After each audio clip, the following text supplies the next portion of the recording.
Good morning and welcome to the Core Connection. I'm Mira Rubin here with you on Enlightened World Network. And today we're going to be talking about the connected universe, which is really, really exciting. I'll tell you all about it in a couple minutes, but let's first take a few moments to connect and get present. So let's take a deep breath in through your nose. Hold it and imagine wonderful, beautiful, clean oxygen coursing through all your bloodstream and through your cells, enlivening your body. And as you exhale, just exhale any tension in your neck and your shoulders, your jaw, your back, your hips, and your legs and arms. And let's take another deep breath in through your nose. Hold it, and this time just imagine sparkling white light coursing throughout your being and beyond, connecting you with the world. And as you exhale, exhale any remaining tension and just allow yourselves to become present right here, right now. Let's gently press our palms together and softly rub your fingers against your palms so that you feel that delicious tingling. And allow yourself to be present to the deliciousness of being in a body right here in this moment of time. So welcome, welcome, welcome. It's Friday, and on Thursday nights, I and my business partner, Scott Billy, host Sustainability Now get-togethers, where movie night, it's a free movie night, and we share sometimes interviews and sometimes films. And last night we had the privilege of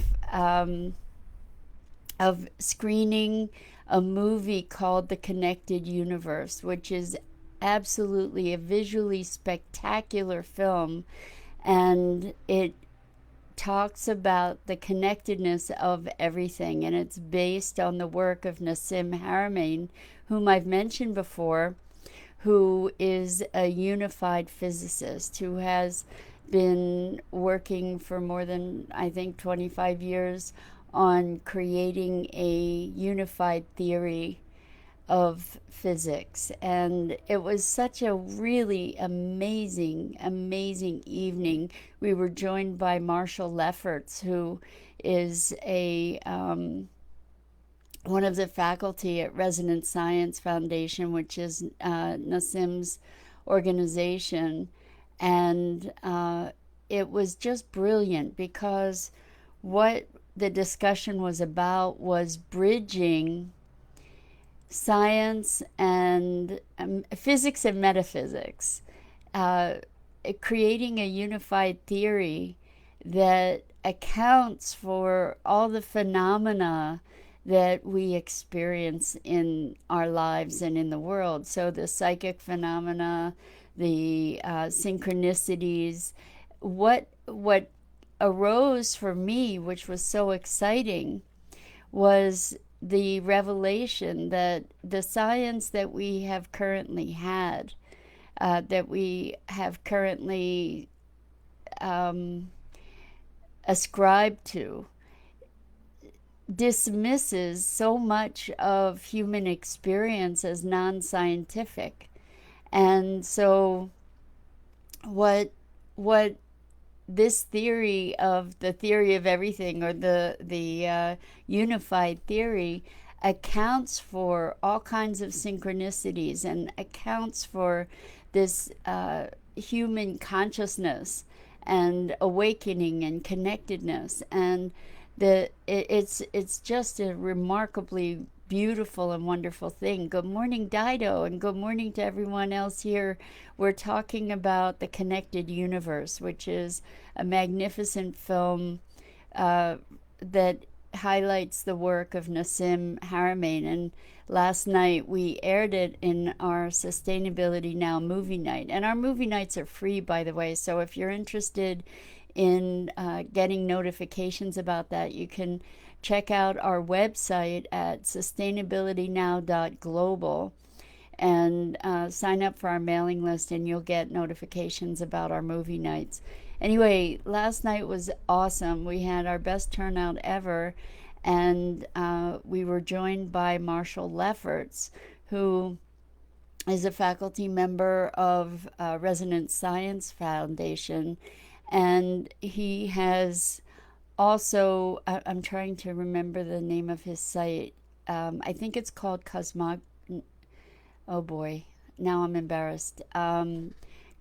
Look, Cosmography. It's not Cosmography, but I'll figure it out. Um, anyway, we were talking about science or physics and metaphysics all unified through this unified theory that connects the mechanics of a proton, which is sort of the foundational, one of the foundational elements of objects in the creation of the universe. In a molecule, you have a proton, which is sort of the center hub, and electrons, which are the electrical charge that are floating around it. And we were talking about how science validates that we are energy, and that really there's more space than there is matter. There's that in our physical existence, 99.99999% of everything is space. And so there's this tiny, tiny, tiny, tiny, tiny fraction that would be matter. In fact, all the matter in the universe, they were saying, could fit, if you got rid of all the space and you compressed all the matter, it could fit into the size of a sugar cube. Thank you, Dido, for posting the Sustainability Now link. You can go there to check out or sign up for our email list, and that way you'll get notified about movie nights. But anyway, this was so exciting to me because it was talking about this space that we live in being a very, very, very full void. They call it the void, or they call it the vacuum, but it's not empty. It's very full. And if we can imagine that we're moving, as we move, we're moving this matrix that is connected to everything in the universe, it starts to make sense that we can have awareness of things at a distance. It starts to make sense, the idea of the butterfly effect, that with every motion and emotion and experience and energetic flow, that it is literally all connected.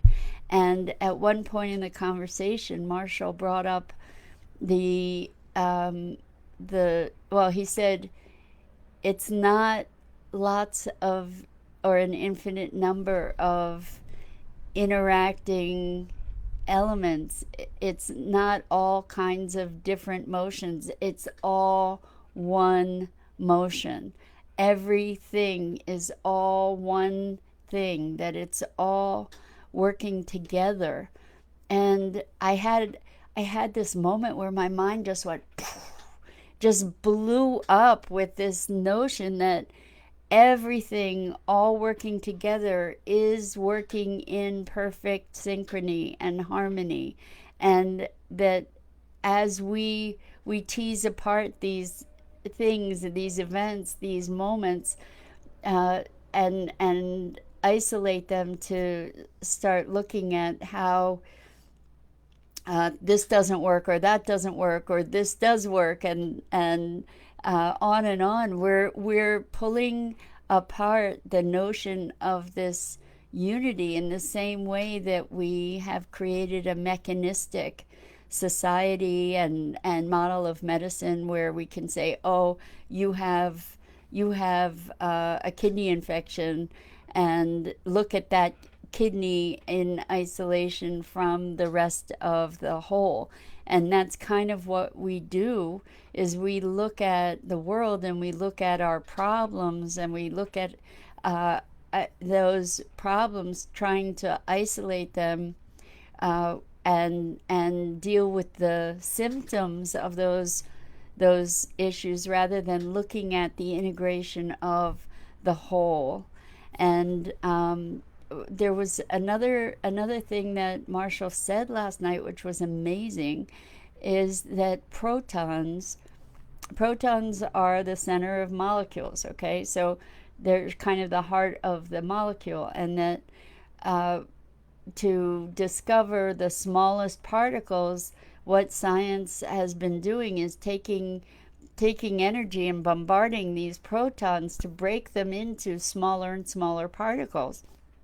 But the thing is that these smaller and smaller particles just have a very short lifespan. They just die or they disappear. And what he said, which was so extraordinary, is that protons do not decay. That the half-life that they have been able to discover for protons, or that they have hypothesized for protons, is magnitudes greater than the age of the entire universe. And this was another thing that just completely blew my mind, that protons remain. Protons do not degrade. And over millennia, over the course of the evolution of the universe.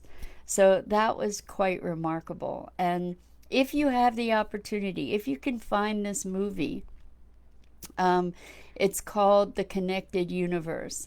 It is just so rich and hopeful and magnificent, and makes so much sense, connecting from the microcosm to the macrocosm. So from this mechanism of a proton that is this constantly moving energy, that there were comparisons from the proton to a black hole. So that, like, on the small infinitesimal level, all the way up to the energy of galaxies, and that black holes are this pregnant void. It looks like there's nothing happening there, but there's this intense movement of energy that is the energy that generates the universe.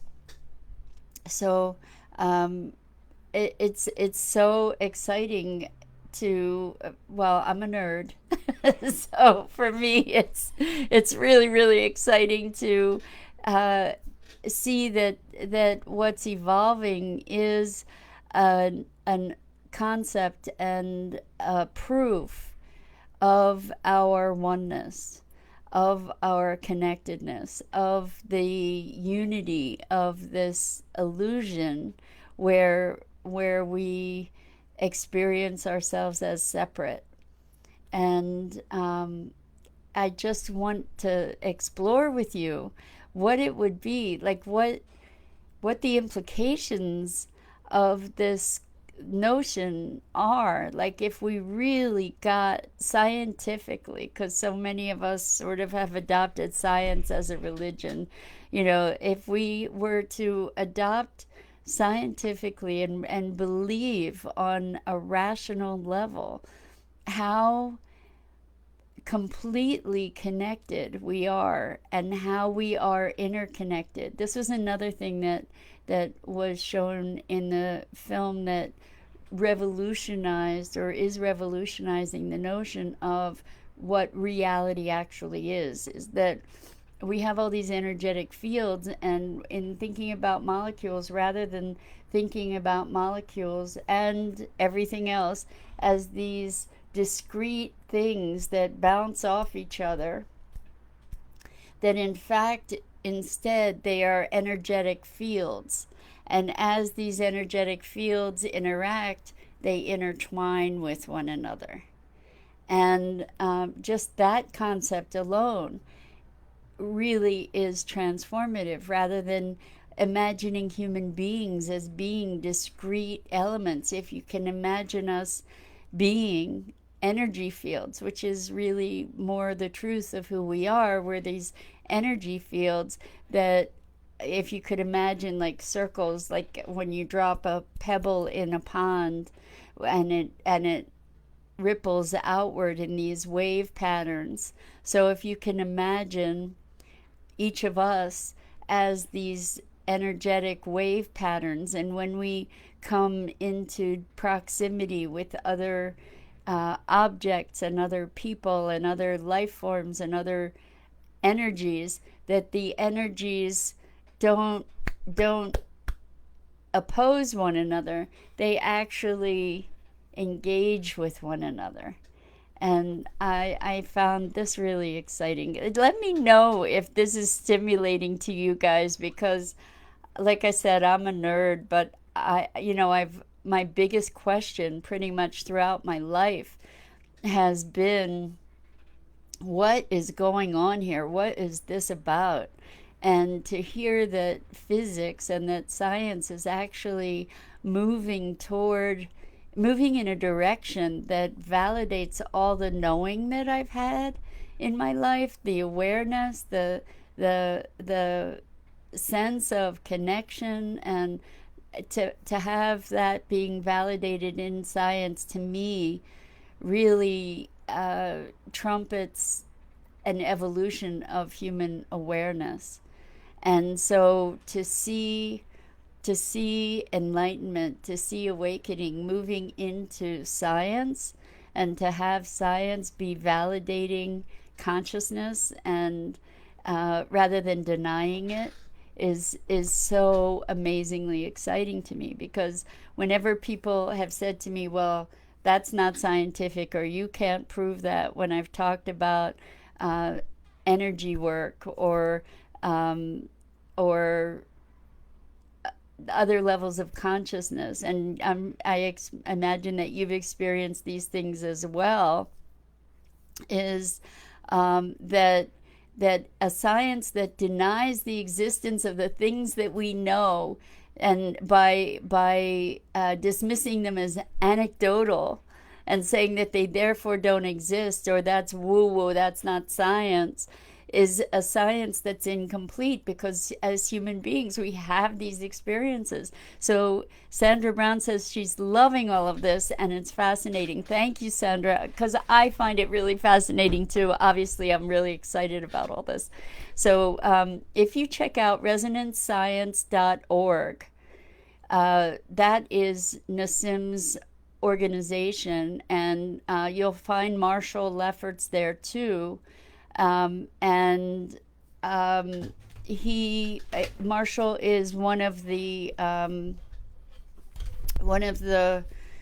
faculty members, and there is a free physics course that you can sign up for on resonancescience.org and learn more about all this stuff, and scientific thought, and how it's changing, and how there are these rigid paradigms. Nassim has taken tons of heat for years and years because he was bucking the system and bucking the traditional way of thinking about all this stuff, and thinking about science, thinking about physics, etc. So here's Marshall Lefferts' website. He's the guy that spoke with us, is cosmometry.com, and he on that website, and in his book Cosmometry, talks about all these unifications on all different levels, and how everything is a mirror and a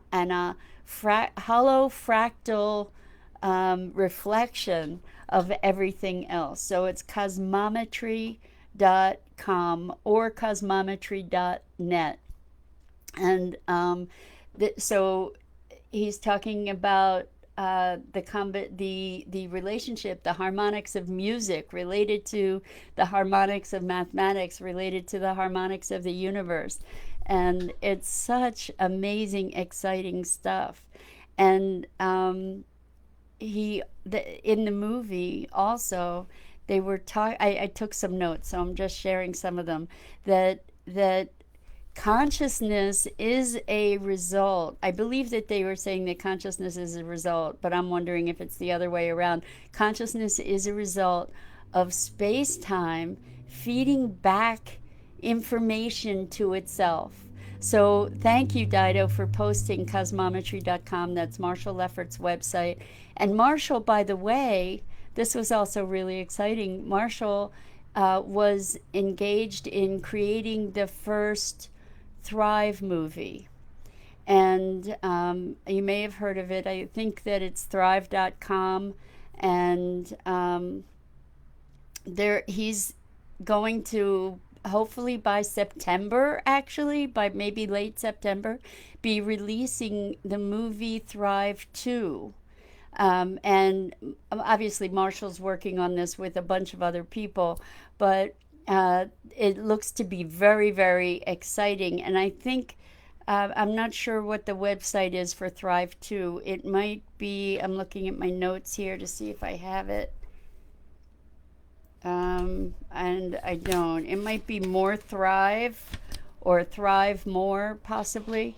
But that's also very exciting, looking at where our future is, what's happening as we get these revelatory scientific awarenesses that kind of throw the conventions of science a little bit to the wind, to actually be able to prove that it's all unified, that it's all the same, from the very, very smallest thing to the very, very grandest thing. Anyway, one of the other things that blew my mind, and I'm trying to wrap my head around it, it's kind of a 180 shift from the way that we imagine things, is that space creates matter. Rather than matter existing in space or matter creating space, space creating matter. And this goes back to the idea that there is just such a fractional amount of matter in this energetic soup that we live in, that the space is shaping that matter, and that the matter is like an electrical resistance. And I'm just inviting you to join me in playing with this mentally. Like, what changes when we really, truly, deeply recognize that all of this is energy? What's available with the interplay?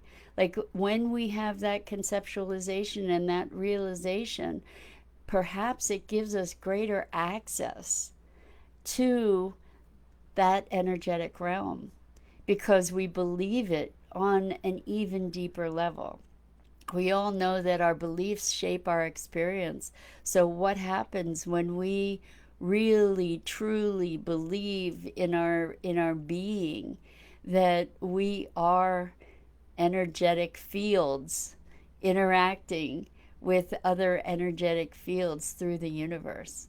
And what then becomes available to us as we recognize our connectedness and our ability then to impact, like really recognize that everything we do creates impact and a ripple effect throughout the universe. Then what happens when we recognize that and see that when we allow ourselves to engage in and indulge in love and propagate love and kindness and joy, that we are actually, and this was in the film as well, we are actually creating an imprint in the structure of space-time itself. That we are all influences in this constant sea of connectedness. So with our every motion, with our every being, with our every emotion, with our inspiration and our love and our joy, that we are creating ripples.